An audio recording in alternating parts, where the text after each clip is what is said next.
Hey ladies, ever wonder why your text conversations with men feel like they're going absolutely nowhere? Let's get real. Most women are texting guys, but few know how to do it in a way that actually builds connection.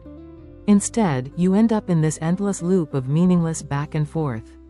Hey, how are you? What did you do today? Tomorrow, let's text again? And nothing real ever happens. You're stuck. And if you're nodding right now, then you already know this kind of texting doesn't build value. It just delays the possibility of something real, like an actual date. Here's the harsh truth. All that casual chit-chat, that endless stream of nothing? It doesn't lead anywhere. It's not charming. It's not mysterious. It's not working. You're not guiding the conversation, you're just letting it drift. And no woman ever won over a high-quality man by being forgettable. Let's make one thing crystal clear. Mindless chatter has never helped anyone build a meaningful relationship. Not once. If you're going to talk, even like I am right now, there better be depth. There better be purpose. Otherwise, you're just making noise. And now? Now we shift gears. Because I'm about to show you how to text like fire, captivating, emotional, magnetic. The kind of texting that makes him pack a suitcase, buy a plane ticket, or beg to see you. The kind that makes him chase you. Ready? First rule, cut the chatter. Seriously, what happens when you just toss messages back and forth like you're passing notes in class? Hey, how are you? What are you up to? I'm just at work. Same here. Wanna talk tomorrow? This is not flirting. This is not chemistry. This is filler. You're not building attraction, you're killing it. Here's what you need to understand. Real connection happens offline. Real relationships mean real dates, real time together. Think movies, travel, laughing in person, holding hands. Why? Because when a man likes a woman, he wants to be near her. He wants to hug her, kiss her, feel her. That's what real chemistry is made of. So if you've been stuck in text land for weeks, or worse, months, thinking you're in a relationship, I've got news for you. You're not. If it's been more than 2 months of text-only connection. Babe, it's time to move on. And guess what? It's not his fault. It's yours, for letting it happen. Stop giving away your time, your energy, and your emotions for free in a text thread. Cut it off early if it's going nowhere. Why does this happen? Because we confuse routine check-ins with real connection. We saw our parents do it. How was your day? What's for dinner? But they lived together. They were a couple. That kind of conversation belongs after the relationship has formed, not before. Don't mistake comfort zone texting for building a bond. You're not in the relationship comfort phase. You're at the beginning. This is when things should be thrilling, passionate, electric. So what's the golden rule? Every conversation should lead to a real-life meeting. No one gets married or falls in love through emojis. If your texts aren't gently but firmly pushing towards seeing each other in person, you're wasting time. And if you're not careful, you'll slip right back into that familiar, comfy space. But comfort isn't the goal. Connection is. So how do you do it? How do you guide him toward a date, without sounding pushy? The answer lies in your energy. It's not just what you say. It's how you say it. That's your secret weapon, your feminine energy. Your words should carry warmth, softness, curiosity, make him feel something, lightness, playfulness, emotional sunshine. Don't be dry, don't be robotic, and for the love of love, don't be boring. And when the topic of a date finally comes up, don't say, let's get coffee at 3 p.m. at this place. That's what 99% of women do. And it sounds like you're just hungry, or bored, or need an excuse to wear lipstick. Instead, say something like, I'd love to lose myself in the eyes of someone who can truly hold my attention. Or, I imagine our first meeting feeling like that scene in a movie, you know, the one where everything else fades out except us. Give him a feeling, not a calendar invite. He doesn't want a checklist. He wants an experience. And if you can make him feel what it might be like to be around you, to laugh with you, to be seen by you, he'll make that date happen himself. So remember, your #1 job in texting is simple. Lead him to the real world. Don't waste years waiting for a miracle behind a screen. The miracle happens in person. And it starts with the way you text today. Want more tough love and real talk like this? Make sure you hit like, subscribe, and check out the other videos on the channel. Oh, and don't forget to follow us on socials. All the good stuff is linked in the description. You've got this. Stop texting like a pen pal, and start texting like the prize you are. Now here's the next rule you need to lock in. Whoever asks the questions, holds the power in the conversation. And unfortunately, what I see all the time. The man isn't asking any questions at all. That's not a great sign. If he's not asking about you, it usually means he's not that curious. And when a man isn't curious, he's not emotionally engaged. Your job is to create that curiosity, to spark it, to nurture it, until he's the one chasing your vibe. Sounds tricky? It's not, once you understand how to do it. First step? Start asking him questions. Seems simple, but so many women miss this. They just talk about themselves, what they did today, what they saw, what they're planning, and never turn the spotlight around. And that's where the connection dies. Let me say this again, real relationships are built through dialogue, not monologue. You can give a short story about yourself, sure, especially if he asks. But it needs to sit inside a conversation, not replace one. Especially online, in chats or DMs, where everything is naturally more compact.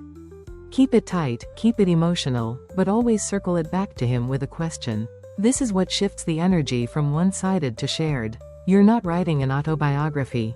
You're opening a door. Make your messages feel like a warm invitation, not a diary entry. Share a little, then ask. Create that rhythm, that balance. Because here's what sets dialogue apart from empty chatter: mutual interest. And how do we express interest? With questions. Thoughtful, curious, sincere questions. Don't know what to ask? Let's fix that right now. Try questions like, what kind of sports do you love watching or playing? Are you a cook at home guy or more into finding cool places to eat out? If you could go back to one place you've traveled, where would you go? What's something you could talk about for hours without getting bored? These aren't random, they're purposeful.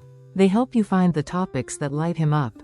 Because once you find the spark, conversation flows on its own. And listen, when a man sees you asking real, personal, non-basic questions, it shows him you're actually interested in him, not just filling time. And people love feeling interesting. When someone makes us feel seen, we naturally want to keep talking to them. Now here's where a lot of women go wrong. They tell me, he's not replying anymore, or, he used to message me but now he barely says anything. So I check the messages and what do I find? Wall of text. All about her. I was here today, and then I did this, and I'm thinking about doing that tomorrow. I'm so tired. I really need a break.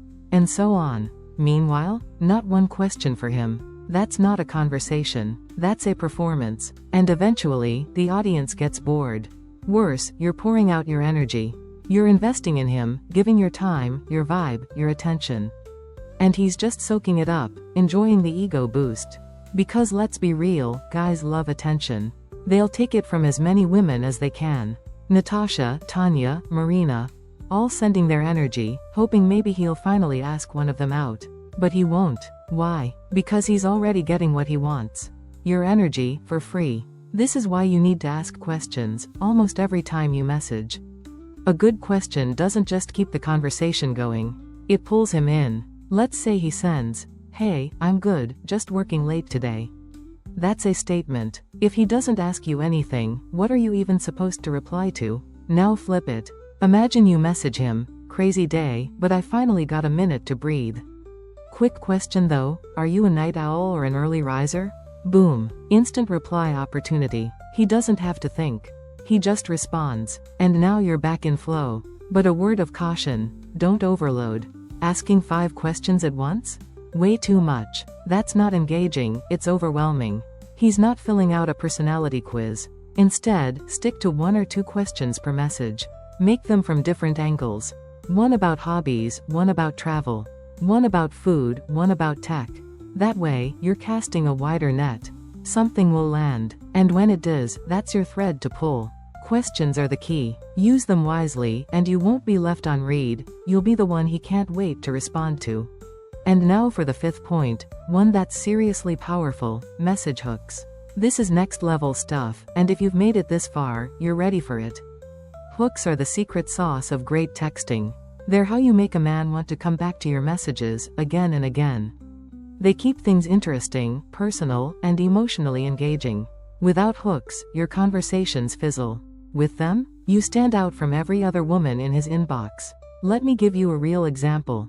A few years ago, there was this woman texting a man who lived in Switzerland. He was an environmental scientist and had just moved apartments, so he went silent for a few days.